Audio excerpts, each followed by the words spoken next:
J'ai une bonne et une mauvaise nouvelle. La bonne nouvelle, c'est que les nouvelles de 2013 sont bonnes. À tel point qu'aucune ne m'a laissé prendre de ces nouvelles. Et ce n'est pas faute d'aller quotidiennement aux nouvelles. Oui, je suis affamé. Oui, je meurs de faim. Pourquoi? Vous osez me demander pourquoi? Après 3 ans à avoir végété dans l'enfer doré de la prépa, à écouter les nouvelles historiques de profs ménopausés branchés sur France Inter, qui écrivent aussi sobrement que Geneviève de Fontenay s'habille, ou, pleurant comme un gamin désespéré, j'allais me ressourcer sur des sites pornographiques, enfermé seul dans ma chambre pour oublier mes 3 années d'abstinence. Mais ESCP Europe, me voilà enfin, au lieu parisien de la débauche et du vice, où gloutonne, cochonne, lionne et hérissonne, qui bourgeonnent le saxophone de consonne, qui pouponnent leur championne. Le mercredi 3 septembre 2013, jour de la rentrée scolaire, je débarque alors à l'école, le cœur battant, le verbe bas et la verge haute, le visage brûlé par 3 séances d'UV, laissant mes châteaux de sable, mon cerf-volant et mes coquillages pour m'adonner au plaisir nouveau de la chair. Après, 79 jours pleins passés à l'ESCP, soit l'équivalent mathématique de 928 heures et 23 minutes, qu'ai-je appris? Oui, qu'ai-je appris? Que les nouvelles sont bonnes, délicieusement bonnes même. Quand on sait que mon amour du théâtre n'a d'égal que la théâtralité de mes amours, on imagine bien volontiers le plaisir rectile que j'ai à venir à l'ESCP. Oui, les nouvelles de 2013 sont bonnes. Mais que dis-je? Les nouvelles sont belles. Les nouvelles ne sont pas bonnes, comme pourrait l'être une vulgaire prostituée, errant sur les trottoirs misogynes de l'avenue Foch, mais bel et bien belle. Entourée par ces ravissantes parisiennes, reconnaissables par leur charme gaulois, leur corps raffiné, aux formes dessinées qui vous poussent à rêver, les poches pleines de Saint-Nectaire du Livaro, du Bordeaux en seringue, du dentifrice Dom Pérignon et des capotes Yves Saint-Laurent, nous font comprendre qui sont précisément les nouvelles de l'ESCP.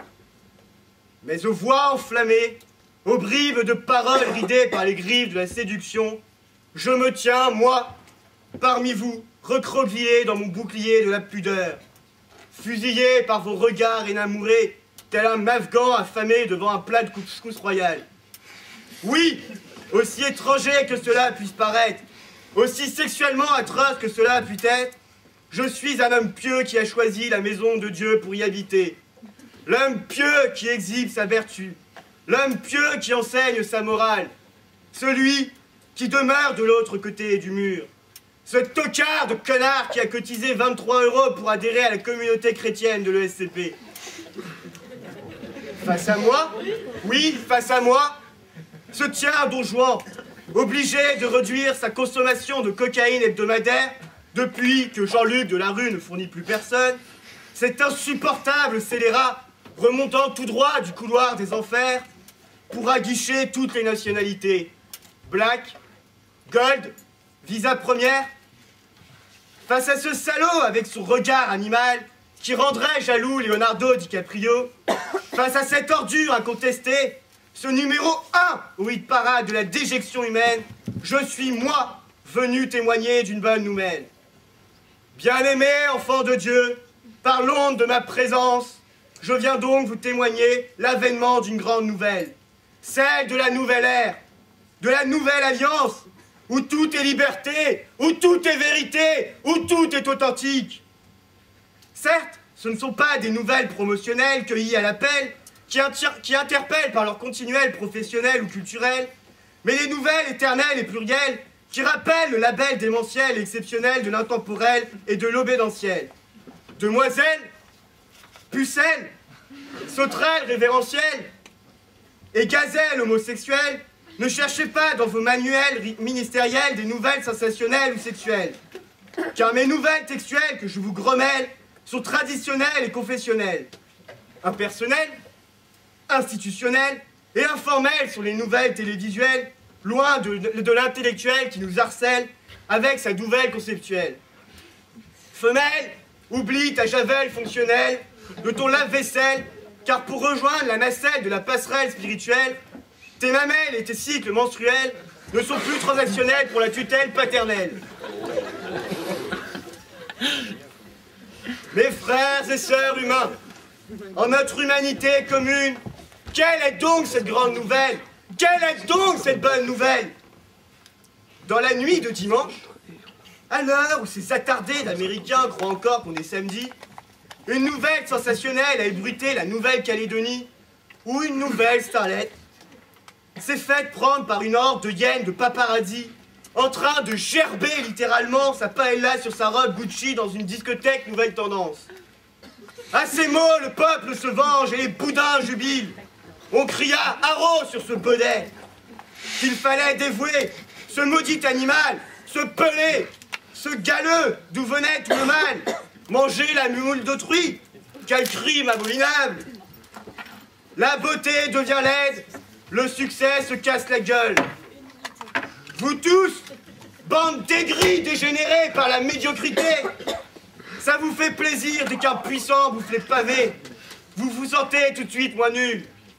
Pauvre starlet qui a dépensé l'équivalent de 3 SMIC pour chacun de ses nibards. En quelques minutes, elle est passée du panthéon de la beauté suprême au porno brésilien bon marché, tout ça pour une mauvaise moule. Comme quoi, bonne nouvelle, bonne nouvelle.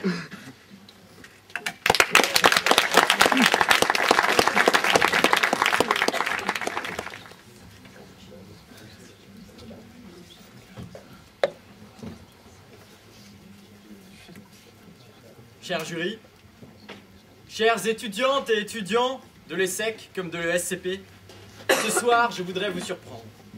Je ne vais pas commencer mon discours par une phrase tonitruante. Vous savez cette phrase qu'on lance en début de discours, qui crève les oreilles de tous les interlocuteurs de la salle et qui les laisse interloquer, c'est-à-dire à l'état de logs entre elles. Et de toute manière, je crois bien que mon contradicteur l'a déjà fait. Non, je ne ferai pas une grande phrase tonitruante, vous réveillant un peu des discours précédents tout juste achevés, et vous élevant avec moi vers le monde intelligible, celui de la noblesse de l'esprit, pour mieux vous en faire retomber. Dimanche soir, affalé devant mon ordinateur, après une quarantaine de dérivés partiels, ce qui est fort ennuyeux, je me laissais aller 5 minutes, et je dérivais naïvement sur les rivages de Facebook. La rivière bleutée défilait lentement devant mes doigts, étalant la vie des amis. De temps en temps, on voyait des reflets de leur vie. Et soudain, un message rouge arrive. Un événement relayé par Dauphine Éloquence, organisé par Plaid Essec et ESC Pression. Allez, les nouvelles sont-elles bonnes? Cette question posée par l'Essec et l'ESC Pression m'a alors fait comprendre toute la misère dans laquelle pataugeait la jante masculine de vos écoles. Chers camarades masculins de l'ESSEC, chers camarades masculins de l'ESCP, ce soir, j'ai enfin pris conscience de votre frustration. Non, vraiment, je vous plaignais en mon fort intérieur, je vous l'avoue, je nourrissais une certaine incompréhension, parce que quelle pauvreté sexuelle vous devez avoir pour balancer des sujets comme ça sur les réseaux sociaux. Nos nouvelles ne sont pas bonnes. Mais je me rétracte. Car en toute sincérité, en vous voyant là, devant moi, eh bien, je comprends mieux votre misère. Parce que, en arrivant dans cette école, j'en ai fait l'expérience par moi-même. Vos nouvelles ne sont pas bonnes. La promotion 2013 doit être franchement mauvaise pour que les élèves décident, dans les meilleures grandes écoles françaises, l'élite intellectuelle française, l'élite du savoir-vivre, bon chic, bon genre, la haute noblesse intellectuelle, d'organiser une concertation pour régler le problème des nouvelles qui ne sont pas bonnes. Et que dis-je, organiser une concertation? Une concertation, c'est un colloque, mes chers amis. Et je me suis imaginé ce colloque avec tous les acteurs de vos écoles, y compris les présidents d'associations, et je me suis dit, voilà, ils ont dû tous se réunir et se dire, bah, il faut qu'on fasse appel à des aides extérieures, nos nouvelles ne sont pas bonnes. Alors comment poser ce sujet sur la table? Parce que c'est une question délicate. Vous vous imaginez comme ça prendre la parole et dire devant un président d'association, alors on est frustré sexuellement, c'est quand même difficile. Alors, pour cela, messieurs, il y a toujours un gars de l'UNEF qui sait s'exprimer pour défendre vos avis. Pardon? n'y a pas l'UNEF à l'ESSEC? Il n'y a pas l'UNEF à l'ESCP? Vous me surprenez? Alors, le syndicat des étudiants, l'union des étudiants frustrés, l'UNEF, n'est pas là. Je vous présenterai donc le discours qu'un étudiant politiquement habile et habitué au colloque pourrait tenir quand même pour présenter la question sexuelle. Mesdames et messieurs, je voudrais revenir dans le temps qui m'est imparti sur une notion qui me paraît à moi essentielle. Cette notion, c'est la situation compliquée dans laquelle se trouvent les étudiants de l'ESSEC et de l'ESCP. Ce à quoi je voudrais ajouter le concept de la proximité sociale. Et si nous voulons considérer la proximité étudiant-étudiant comme importante, c'est-à-dire réaliser avec eux un authentique diagnostic partagé qui prenne véritablement la mesure de la dimension intercorporelle de celui-ci, alors, à l'heure de la mondialisation, de la suppression des valeurs morales liées à la réaction des sexes, je veux dire des genres sexués, pardon, nous avons le devoir de nous inscrire dans une compréhension globale des nécessités des étudiants en termes de pratiques de fortification du lien social qui les unit. Et je pense que c'est aujourd'hui sur l'espace du local, qui est désormais l'espace du partenariat, que doit primer notre réflexion. Ah voilà, c'est fait. Alors, je vous assure qu'avec ce genre de discours, un directeur de Plaid-ESSEC ou de SC Pression, qui est tout à fait habitué à ce genre de débat, la traduction est quasi spontanée. C'est alors que ce directeur, il a eu une idée géniale, il s'est dit, j'ai la solution. Il paraît qu'à Dauphine, ils n'ont pas ce genre de problème. Il n'y a qu'à les inviter au prochain colloque. On pourra leur courtiser allègrement leurs belles femelles, qui sont, paraît-il, bien plus belles. Et vous en avez la démonstration ce soir. À cet instant, toujours devant la page Facebook, j'ai compris votre petit manège. Et je vous le dis sans détour. Étudiants de l'ESSEC, étudiants de l'ESCP, je vous ai compris. Non seulement parce que j'imagine, en tant que votre semblable, quelle est votre douleur, mais aussi parce que j'ai déjoué votre plan diabolique. Je tenais l'explication suprême, celle de la présence de Dauphine ici ce soir, car je ne vois pas beaucoup d'autres explications. En effet, il y a une différence de degré et même de nature entre ces deux classes d'établissements, Dauphine d'un côté, l'ESCP, l'ESSEC de l'autre, comme il y a une différence esthétique, bien sûr, entre le jury présent ici ce soir et vous, spectateurs. Au contraire, je voudrais vous proposer deux idées de sortie de crise à vous, camarades de la jambe presque. Ça laisse pontoise. Ça laisse pontoise, Isabelle. Voici la première. Pourquoi ne feriez-vous pas une campagne publicitaire pour amener des jeunes étudiants dans vos établissements? Vous pourriez monter un spot avec une bande-annonce qui ferait flash, vous montreriez dans quel état décrépit se trouve votre jambe féminine. On ferait alors appel aux médias, ça passerait au journal de TF1 avec ce slogan attractif. Les ESSEC sont nos amis, il faut les aimer aussi. Moi je suis de l'ESCP, je m'en fous, je suis PD. En harmonie avec votre formation, cette campagne, bien sûr, contribuerait à diffuser l'image de marque que vous avez déjà en France. Vous pourriez aussi exploiter la firme Bien-Pensance. La firme Bien-Pensance était beaucoup exploitée par les politiques. C'est un concept qui marche extrêmement bien et ça vous évitera de finir à poil dans un Sofitel. Vous passeriez pour des féministes, ce serait grandiose. Vous seriez les défenseurs de la liberté des femmes, sortis de l'oppression, exigeant plus de nouvelles élèves dans vos écoles. Libération titrerait « Grâce à la nouvelle génération des jeunes généreux et ouverts d'esprit, se développent les droits des femmes, l'égalité, le lien social et le partenariat. » Et ils ne penseraient pas si bien dire.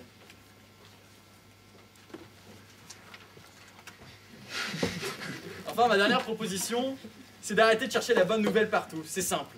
Je vous propose ce soir de faire l'apologie du pessimisme. Car le pessimisme, c'est l'attitude... Non, encore. Laissez-moi encore une minute, monsieur le président. Oh non, 30 secondes. 15 secondes. Le temps de me finir.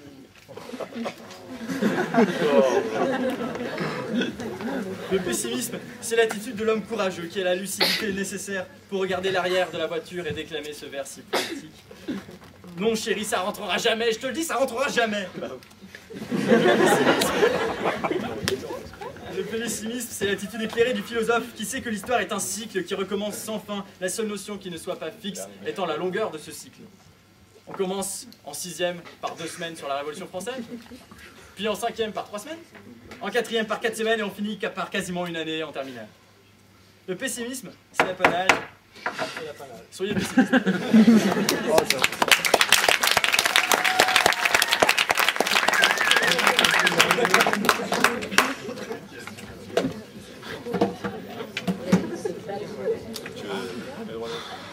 Vous voulez que je réponde quoi? Ah, ok. Bah, te laisse pas faire.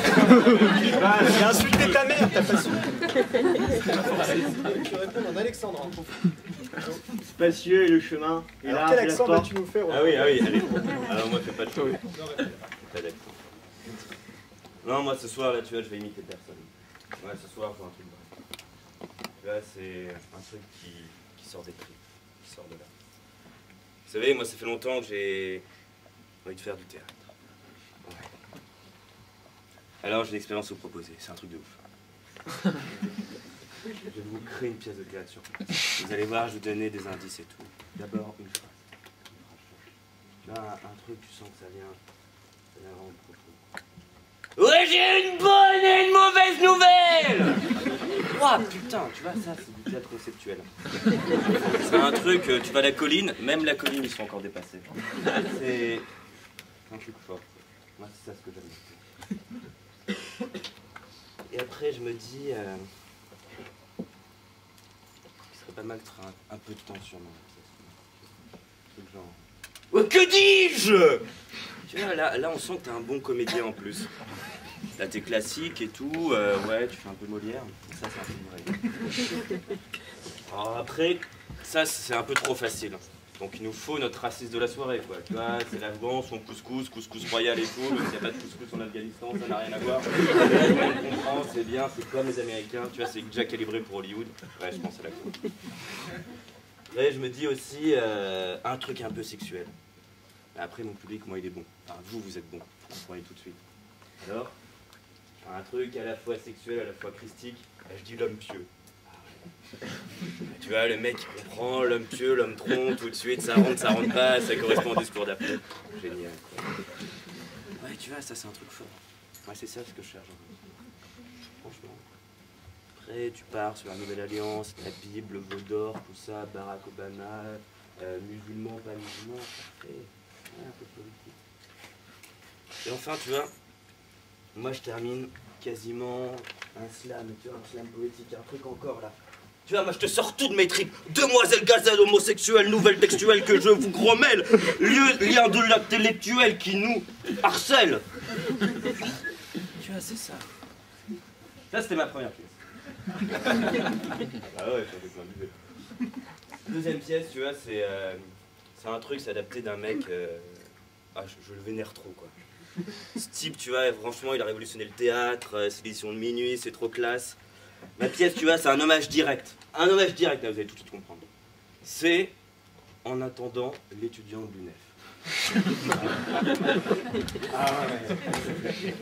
Tu vois, je ferai un truc à Dauphine. Alors, il n'y en a aucun déjà, mais c'est pas grave, sauf quand ils bloquent les arrivées de personnalités.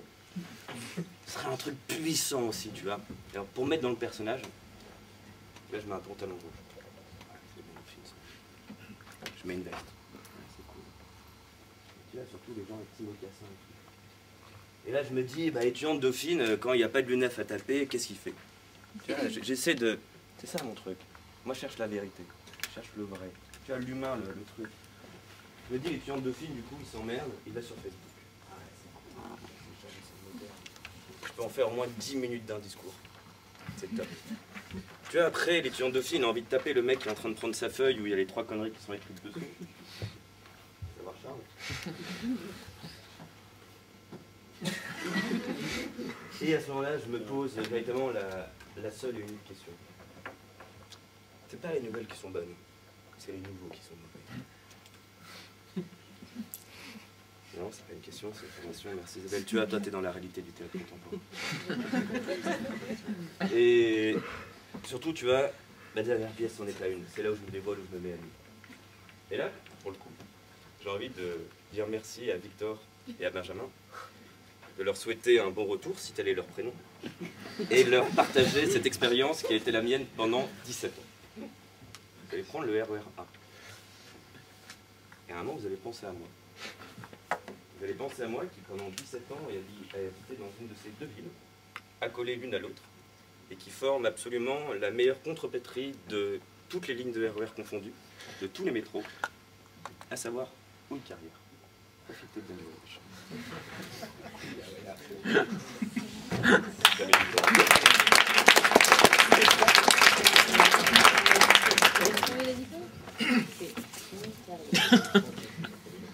Ça avait commencé par une nouvelle absolument terrible. Une nouvelle qui nous a miné le moral, à nous, membres du jury, puisque nous avons cru que nous allions subir un discours préparé par le meilleur candidat de la FE. Alors attention, parce que là, déjà, vous avez des candidats normalement pas mal de la FE. Et là, vous allez avoir le meilleur candidat de la FE. Et nous, on a cru qu'on allait le subir.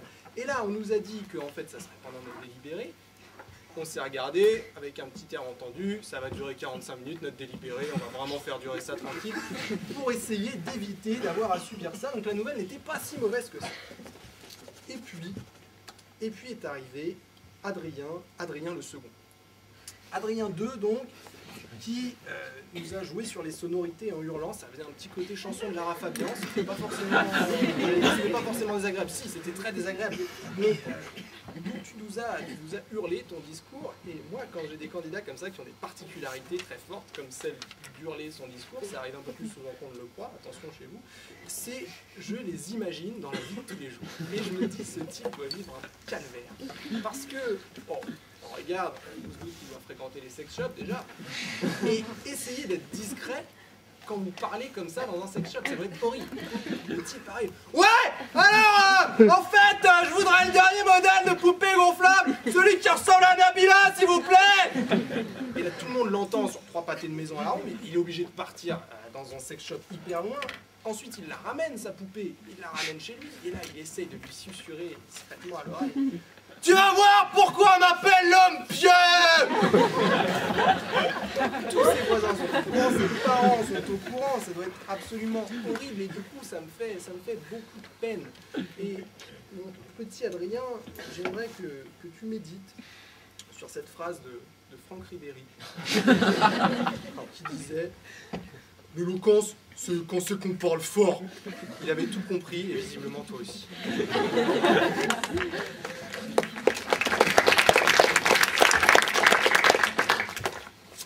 Michel. Bon déjà, quand on a un candidat qui s'appelle Michel, moi je dis ça ne m'est évidemment jamais arrivé, et pourtant ça devrait faire 6 ou 7 ans que je juge des concours d'éloquence, ça ne m'est jamais arrivé. Tu es mon premier Michel. C'est absolument fantastique. Et premier Michel, j'en ai tiré un bon quoi. C'est ça qui est formidable, c'est que j'aurais pu tomber sur un Michel un peu lambda. Non là j'avais un Michel absolument fantastique, qui avait absolument tout compris à tout. Alors, mon Michel, il me dit que le candidat d'avant a fait une phrase tonitruante. Non, Michel, je te le dis, le candidat d'avant a fait une plaidoirie. Une phrase, c'est un truc un peu court en général. Quand on gueule pendant 7 minutes, c'est pas une phrase. Ça peut arriver, mais là, je crois d'avoir cru comprendre qu'il y avait plusieurs phrases. J'ai pas tout saisi, mais je crois qu'il y avait plusieurs phrases. Et t'as encore moins compris que visiblement, tu es peut-être la seule personne au monde à ne pas avoir compris le jeu de mots pourri du nom de l'assaut de l'ESCP. Expression, il y a un petit truc, c'est pas pour dire ESCP pression, ça n'a aucun sens. C'est une association de gens qui boivent de la bière, ça ne peut pas être du tout une association. Et tu es donc la seule personne au monde à ne pas l'avoir compris. Et je me dis, ça va être dramatique, ce type ne comprend peut-être aucun jeu de mots. Et du coup, il a dû se faire chier horriblement pendant les plaidoiries, il l'essaie. Nous aussi.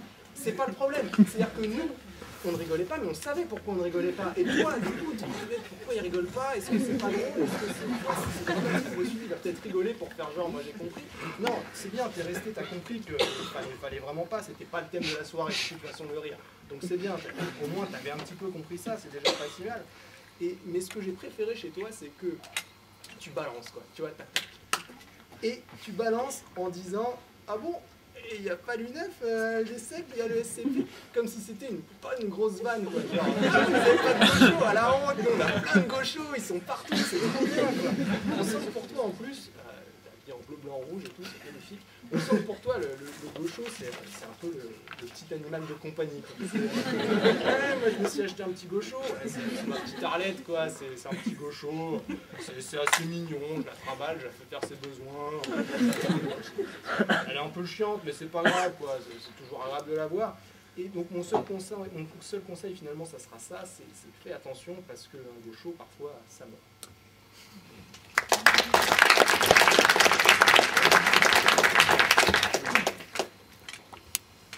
Alors Adrien, la plaidoirie du puceau à carreaux, comme on l'appelle. Ouais, je suis affamé! Ouais, je meurs de faim! Mais Adrien, t'as 8 chaudasses là-bas, tu as tenu pour te rassasier, mon poussin, je sais pas, suffit de demander quoi. Enfin, t'es juste en face, tu leur fais coucou, et voilà, c'est bon, c'est réglé.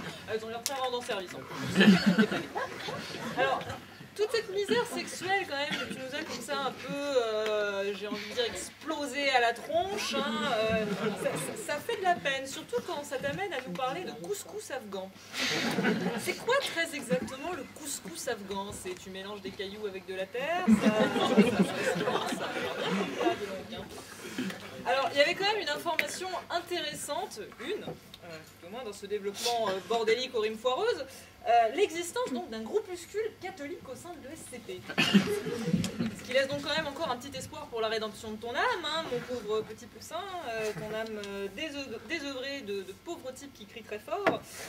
Mais le mieux, ça a quand même été la conclusion de ton discours, hein. Non pas parce qu'on touchait à la fin encore que, ça laissait un peu de l'espoir, mais surtout quand tu nous as balancé comme ça à la gueule avec toute ta haine. Bande d'aigris dégénérés! Mais tu t'es vu, sérieux? Le mec qui nous balance, ouais, allez tous crever, machin, puis vous êtes moches avec vos mamelles sous tutelle, what? Enfin, bon. Mais après tu nous traites d'aigris dégénérés, mais c'est quand même un peu l'hôpital qui se fout de la charité. Et d'ailleurs, oh là là, transition, charité, Michel, Michel, la superstar, le type qui rentre avec ses pom-pom dauphines, quoi, la Céline Dion de l'amphithéâtre. Et oui, oh là là, il y a de l'humour ce soir. Hein. C'est un gratin, dauphine. Le type qui s'est trop pris pour le gros show des écoles de commerce. Il a juste traité toutes les meufs de l'amphi de gros tons. Mais mon petit gars, quand on s'appelle Michel en 2013 et qu'on a la race sur le côté, mais on tacle pas sur le physique, quoi. C'est suicidaire, surtout qu'en plus t'as des accents qui nous rappellent Valérie Lemercier dans Les Visiteurs. Et c'est là que j'ai tout compris, Michel. Ma belle. Parce que t'as traité expression de tarlouse. Mais t'es toi-même bien mignonne avec ton petit pantalon rose là. Hein, ah ma cochonne, tu le veux le gros marteau là des membres du jury, salope. Toi ce que t'aimes dans la pomme dauphine c'est la rondelle. Hein. Mais t'inquiète, ce soir là, t'as 5 super mecs, super bien montés. Ils ont tous leur caractère, hein. Je te conseille pas trop celui-là. Tu fais ce que tu veux, il y en a vraiment pour tous les goûts. Et j'espère qu'ils vont te mettre aussi cher que ce qu'ils nous ont mis ce soir.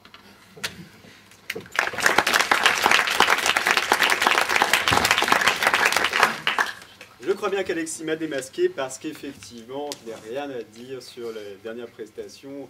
C'est-à-dire que quand la classe est là, le talent, l'éloquence, il n'y a plus rien à dire. Moi, j'étais comme dans une pièce de théâtre, effectivement.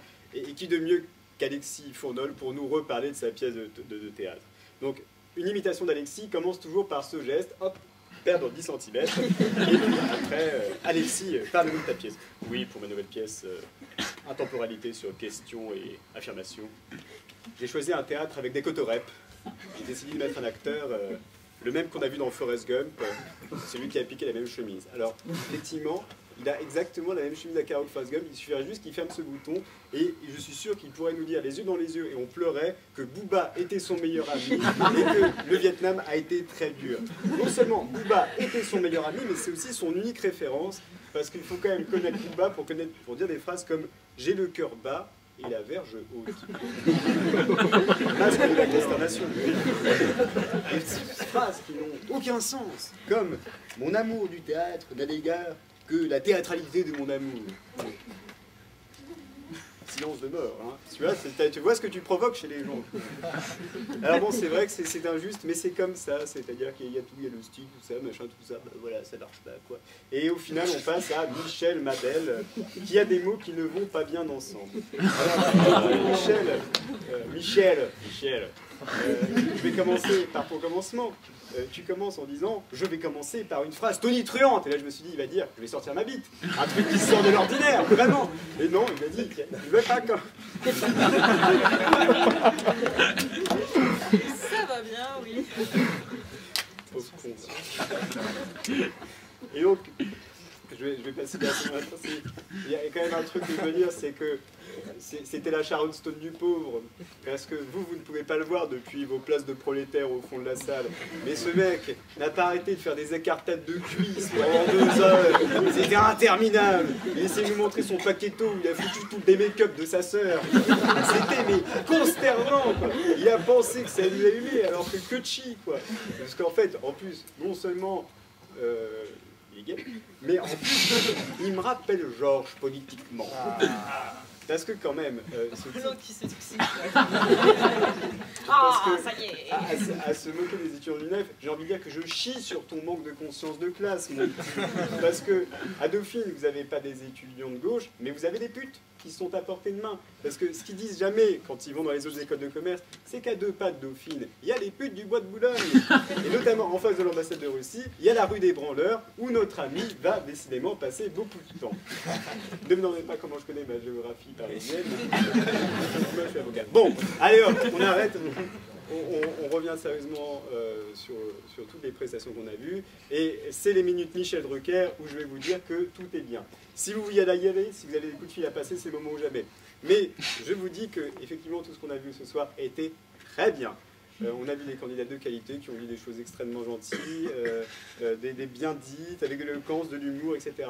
Bon, effectivement, vous avez constaté qu'on a été d'un niveau assez catastrophique aujourd'hui, mais bon, quand le talent est là, quoi. Non, mais j'aimerais quand même parfois me dire que qu'est-ce que vous avez avec le cul, finalement, parce que, effectivement, nous, c'est notre problème, parce que c'est avec ça qu'on gagne notre vie, mais il faut vous détendre. Mais, voilà, on est très heureux de venir à chaque fois, même si enfin voilà, on est très heureux de venir à chaque fois. Voilà, quoi. Mais voilà, ce qu'on a envie de dire, c'est continuer à faire vivre ces associations. Inscrivez-vous, venez, tentez, même si c'est pour pas vous en foutez complètement.